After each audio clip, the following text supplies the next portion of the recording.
இன்னைக்கு ஃப்ரைடேங்கிறதுனால நாங்கள் வந்து கப்ஸா பண்ண போகிறோம். அதனால் இந்த கப்ஸை நாங்கள் எப்படி பண்ணுறோங்கிறத இந்த வீடியோவில் நான் ஷேர் பண்ண போகிறேன். உங்களுக்கு பட்டுக்கு கப்ஸா தான் பிடிக்கும். அடுத்தன பட்டு, உனக்கு என்னது பிடிக்கும்? உனக்கு என்ன பிடிக்கும்? கப்ஸா. பிரியாணி பிடிக்குமா கப்ஸா பிடிக்குமா? ரெண்டுமே பிடிக்கும். ரெண்டுமே பிடிக்குமா? ஆமா. இன்னைக்கு என்னது பண்ணலாம்? கப்ஸா பண்ணலாமா பிரியாணி பண்ணலாமா? கப்ஸாவே பண்ணிடலாம். கப்ஸாவே பண்ணிடலாமா? சரி, ஓகே. பட்டுவே சொல்லிட்டா நாங்கள் கப்ஸா தான் பண்ண போகிறோம். Okay, S. கப்ஸா பண்ணுறதுக்கு ஃபஸ்ட்டு நம்ம சிக்கனை நல்லா வேக வைக்கணும். அது கூட என்னெல்லாம் போடணும்னா கொஞ்சமாக தனியா, முழு தனியா, ஏலக்காய், இஞ்சி பூண்டு விழுது, இஞ்சி பூண்டு பேஸ்ட்டு பட்டுவே இடித்து கொண்டு வந்துருக்கான் நம்மளுக்காக, அதையும் போட்டாச்சு. அடுத்தது பெருஞ்சீரகம், உப்பு, இது எல்லாமே போட்டு நல்லா மூடி வச்சு ஒரு 45 மினிட்ஸ்க்காவது வேக விட்டுறணும். எவ்வளோ நேரம்னாலும் அதிகமாக நல்லா வேகுதோ அவ்வளோ நல்லா வரும்.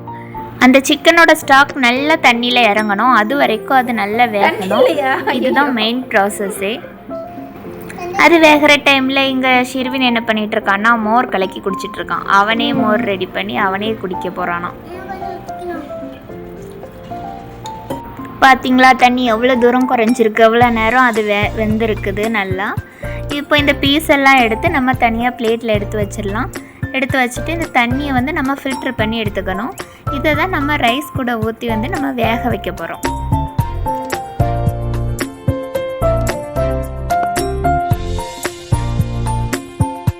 இப்போ நம்ம ஒரு பேனில் எதில் கப்ஸா பண்ண போகிறோமோ அந்த பேன் எடுத்துக்கணும். அதில் ஆயில் ஊற்றிட்டு பெப்பர், ஜீரகம், ஏலக்காய், கடல் பாசி, இந்த மாதிரி பிரியாணிக்கு போடுவோம்ல அந்த ஐட்டங்கள்லாம் போட்டு நல்லா வதக்கிட்டு அதுக்கப்புறம் ஆனியனை போட்டு நம்ம வதக்கிக்கணும். நல்லா பொன்னிறமாக வந்ததுக்கப்புறமா நம்ம இந்த வடித்து வச்சுருக்க தண்ணியெல்லாம் ஊற்றுறோம்.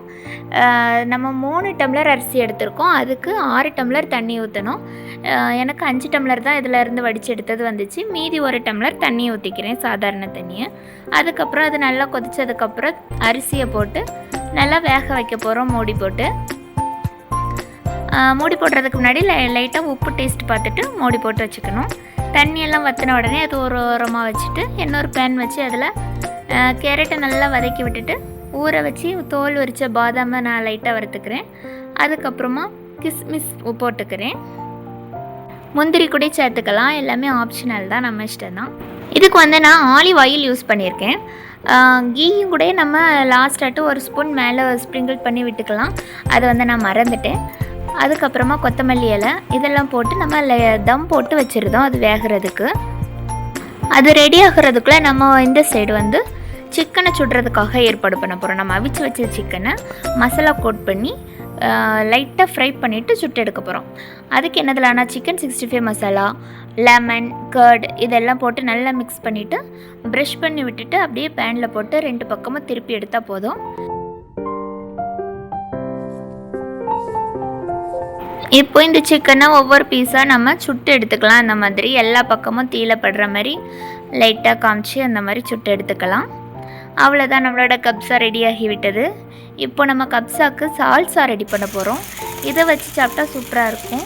கப்ஸாக்கு இங்கே எல்லாமே பார்சலில் பார்த்தீங்கன்னாக்கி இது கண்டிப்பாக கொடுப்பாங்க. இது கொடுக்காம கப்ஸா கொடுக்கவே மாட்டாங்க. தக்காளி, ஒரு சில்லி, கொஞ்சமாக கொத்தமல்லி இலை, அவ்வளோதான். சால்ட்டு போட்டு அடித்து எடுத்தால் நமக்கு சால்சா ரெடி ஆயிரும். இப்போ எல்லாமே ரெடி ஆகிட்டு இனி சாப்பிட்ற வேலை மட்டும் தான் மிச்சம். நாங்கள் சாப்பிட போகிறோம், நீங்களும் சாப்பிட்டு நல்லா என்ஜாய் பண்ணுங்கள். பாய் பாய்.